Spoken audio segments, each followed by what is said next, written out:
Muitíssimo interessante que está circulando, foi posta a circular na internet pelo economista Valdir Serafim, né? Então, eu vou até ler aqui para vocês, porque o negócio assim, é muito simples, curto e muito didático. Ele diz o seguinte: você ouve falar em dívida externa e dívida interna em jornais e TV e não entende direito. Vamos explicar a seguir. Dívida externa é uma dívida com os bancos Mundial, FMI e outras instituições no exterior em moeda externa. Dívida interna é uma dívida com bancos em reais. Então, quando Lula assumiu o Brasil em 2002, devíamos dívida externa 212 bilhões de reais. Dívida interna 640 bilhões de reais. Total da dívida 851 bilhões de reais. Em 2007, Lula disse que tinha pago a dívida externa. É verdade, só que ele não explicou que para pagar a dívida externa aumentou a dívida interna. Em 2007, no governo Lula, a situação era a seguinte: dívida externa 0 bilhões, dívida interna 1,400 trilhão, 1 trilhão e 400 bilhões. Total da dívida 1 bilhão e 400, 1 trilhão e 400 bilhões. Ou seja, a dívida externa foi paga, mas a dívida interna quase dobrou. Agora, em 2010, você pode perceber que não se vê mais na TV e em jornais algo dito que seja convincente sobre a dívida externa quitada. Sabe por quê? É porque ela voltou. Em 2010, no governo Lula, tínhamos a seguinte situação: dívida externa 240 bilhões, dívida interna 1,650 trilhão, isto é, 1 trilhão e 650 bilhões. Total da dívida 1,890 trilhão, 1 trilhão e 890 bilhões. Ou seja, no governo Lula, a dívida do Brasil aumentou em 1 trilhão. 1 trilhão. Daí é que vem o dinheiro que o Lula está gastando no PAC, Bolsa Família, Bolsa Educação, Bolsa Faculdade, Bolsa Cultura, Bolsa para Presos, dentre outras bolsas, incluindo o mensalão, evidentemente, né? E de onde ele tirou 30 milhões de brasileiros da pobreza? Não é com dinheiro do crescimento, mas com dinheiro de endividamento. Compreenderam ou ainda acham que Lula é mágico? Né? Ou que o FHC deixou um caminhão de dólares para o Lula gastar? Quer mais detalhes sobre a dívida interna e externa no Brasil? Aqui ele dá um link, mas o link é enorme, tem 3 linhas. Então, você vai ter que procurar. Assim, o site é www.sonoticias, tudo junto, sonoticias.com.br. E lá você procura o nome do economista Valdir Serafim, ou o tópico dívida externa. É um negócio de cair de costas. Quer dizer, tudo isso foi absolutamente uma fraude. Lembra que 30 milhões de brasileiros foram retirados da pobreza, da linha da miséria, no tempo do regime militar, quando a população era 1/3 do tamanho que é agora. Então, 30 milhões de pessoas era um monte de gente na época. Eu acho que o Brasil na época tinha 70 milhões de habitantes, uma coisa assim. Quer dizer, que tirou metade, praticamente metade da população da linha da pobreza e botou todo mundo para trabalhar, porque inseriu as pessoas na economia. Passadas 4 décadas, o Lula faz a mesma coisa, só que não com dinheiro de crescimento, sim com dinheiro de endividamento. Ou seja, eu quero um criminoso, porra. Tudo nesse governo petista é tudo fraude, meu Deus do céu. Agora, essa putada empresarial fica tudo aí lambendo o saco do Lula. É uma vergonha, meu Deus do céu. Né? Esses liberais todos, né? Todo mundo assim, ansioso para apoiar, para puxar o saco. Eles dizem, não, nós temos que colaborar, é a União Nacional, etc. Ora.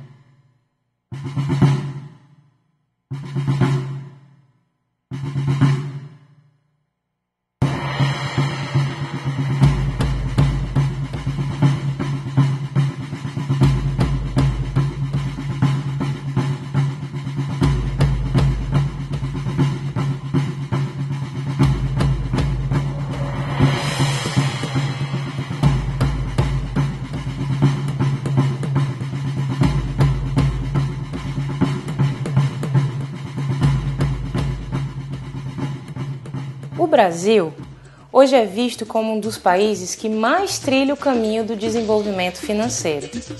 Com seu produto interno bruto estimado em mais de 4 trilhões de reais, ele é considerado já a 6ª maior economia do mundo. Ao mesmo tempo que o país é rico, ainda falta investimento em sua população, que ainda sofre as consequências da grave desigualdade social. Mas onde será que esse dinheiro é investido?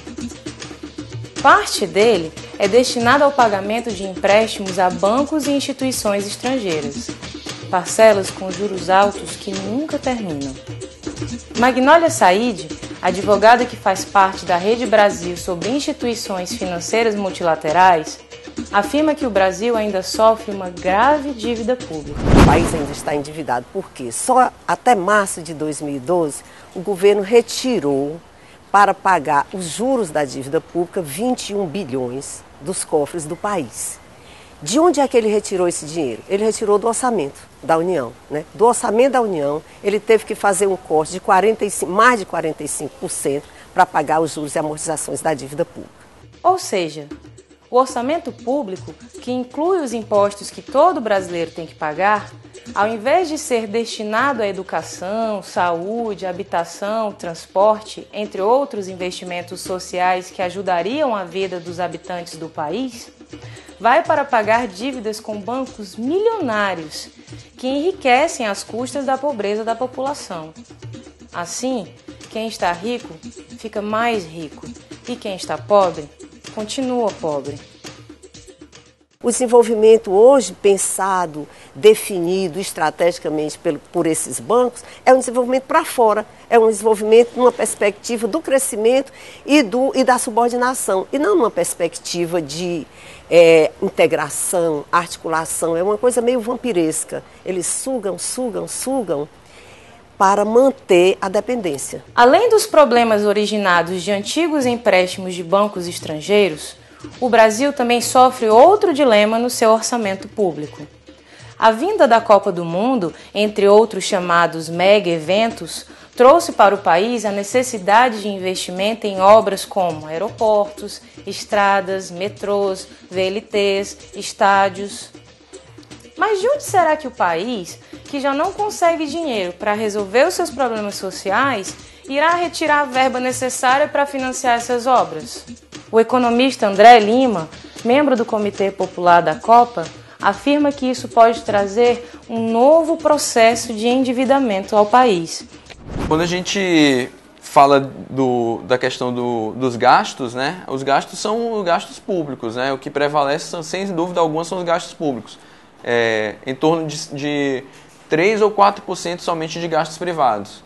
Então, assim, quem vai financiar a Copa ao fim e a cabo vai ser os governos. Esses gastos eles vão ter que ser pagos, eles vão ser pagos em 20, 30 anos, 40 anos, né? Então, vai ser 20, 30, 40 anos de pagamento dessas dívidas, né? Para um evento, né, com, sei lá, 2 meses de duração, e que vai ser um gasto, um recurso que vai faltar em outras áreas, né? Que vai faltar na saúde, que vai faltar na educação, né, que vai faltar no investimento em ciência e tecnologia, né, enfim, em outros setores.